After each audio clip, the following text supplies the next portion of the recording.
90,000 मतं कसं आपण मिळवणार याचं गणित या ठिकाणी मांडलं पाहिजे। हा जो अधिकारी वर्ग आहे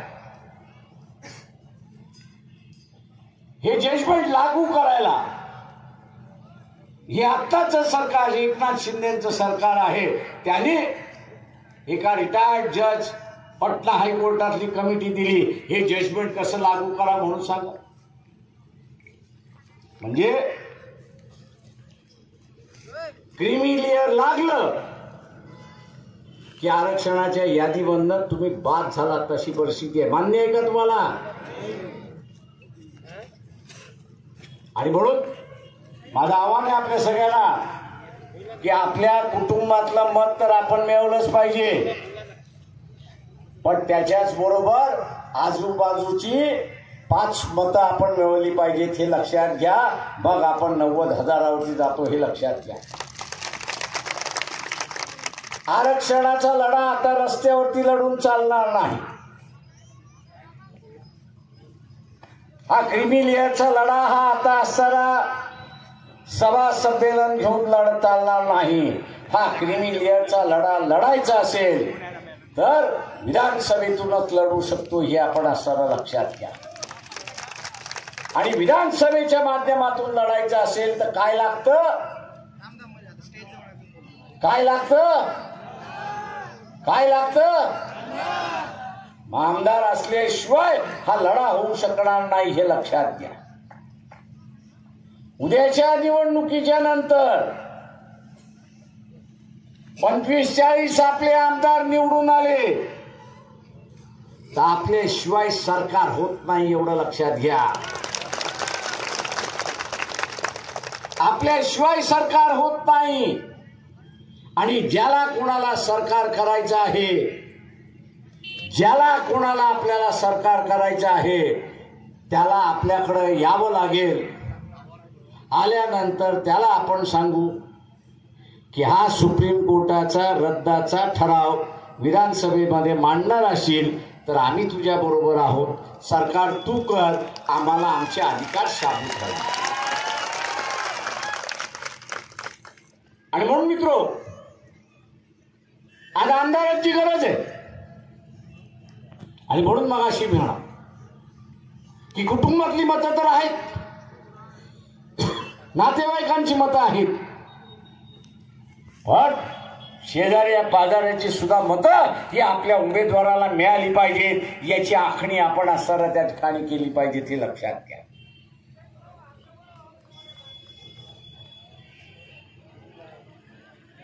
हे आपल्याकडे असणार आहे, आपण हे लक्षात घेतलं पाहिजे। आणि म्हणून त्या दृष्टिकोनातून प्रत्येक जण ह्या सभेला उभा आहे, प्रत्येक जण जो सभेला उभा आहे त्याने स्वतःला काय समजलं पाहिजे?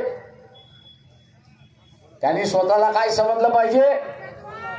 उमेदवार म्हणून समजलं पाहिजे। आणि ज्या पद्धतीने आपण असणारा ग्रामपंचायतीच्या वेळेस निवडणुका लढतो, एक एक मत खेचून आणतो, त्याच पद्धतीने आपण या निवडणुकीमध्ये एक एक मत जे पक्षाला पडणार आहे ते आपण खेचून आणलं पाहिजे, निवडून आण। मुसलमानांना मी सांगतो,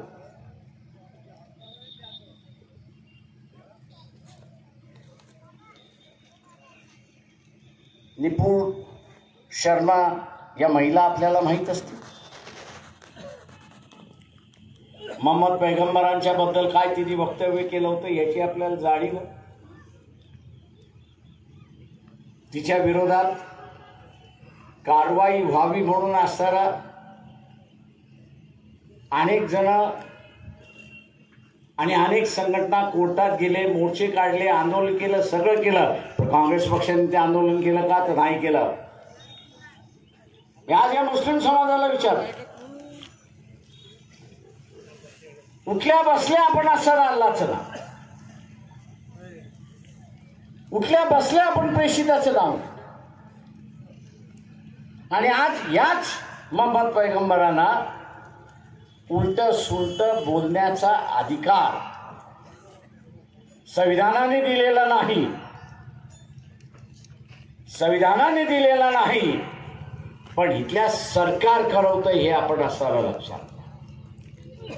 काँग्रेस पार्टी भूमिका घेत नसल्यामुळे तिथे असताना इतरांचं बळ वाढतं हे लक्षात.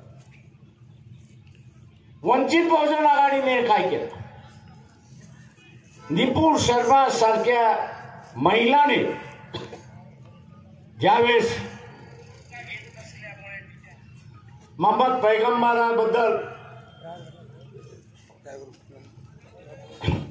उलट सुलट लिहायला बोलायला सुरुवात केली, त्यावेळेस नुसतं मोर्चेच काढले नाही, आंदोलन केली नाही, तर महाराष्ट्राच्या विधान परिषदेमध्ये कपिल पाटील ज्यांना निवडून आणलं होतं त्याच्या मार्फत एक असताना बिल सादर केला की उद्या कोणीही मोहम्मद पैगंबर असेल किंवा इथला कुठला तरी देवदेवता असतील त्यांच्या विरोधात आवाज काढला, त्यांच्या विरोधात बोलले तर 7 वर्षाची सजा त्याला झाली.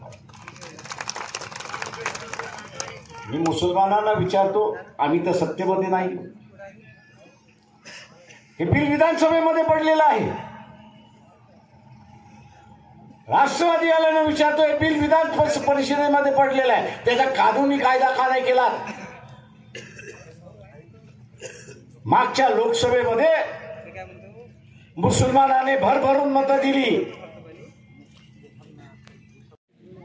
औरंगजेबचा स्टेटसचा प्रश्न निघाला तर काँग्रेस पुन्हा गप्प बस.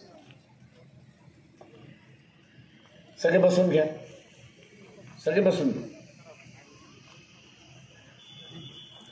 या सगळ्या प्रश्नांवरती वंचित बहुजन आघाडीने भूमिका घेतली. एनआरसीचा प्रश्न ज्यावेळेस उपस्थित राहिला